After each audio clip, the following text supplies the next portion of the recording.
Mga kapuso cultural show kag parade kadungan sa Chinese New Year celebration sa syudad sa Iloilo ginhiwat sa downtown area. Ilonggo Chinese community nagalaom sa mabinungahon nga Year of the Fire Horse. Si John Sala nakatutok live sa Iloilo City proper. John?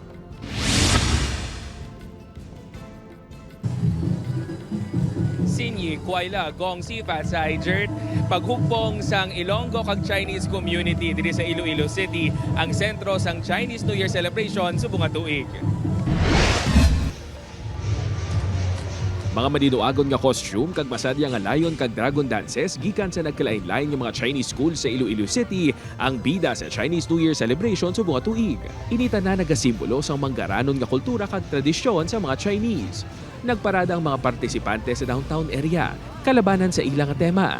Nagapakita sang impluensya sang Ilonggo Chinese community sa syudad. Magluwas dira, bilang tradisyon ginpadulungan sang layon kag dragon dancers ang pila ka mga establishmento sa downtown area.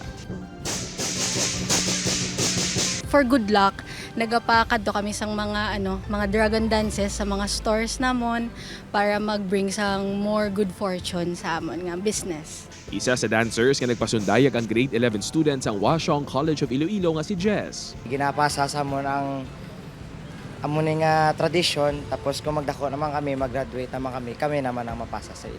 Santo sa Feng Shui, subong nga 2026 among Year of the Fire Horse. Makabig kuno ini nga intense year nga puno sang pressure.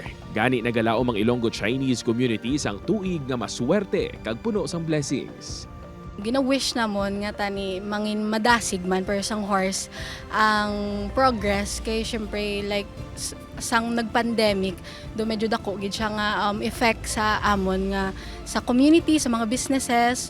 So tani mas maging madasig ang swerte kag ang magdaloy lang ang good fortune.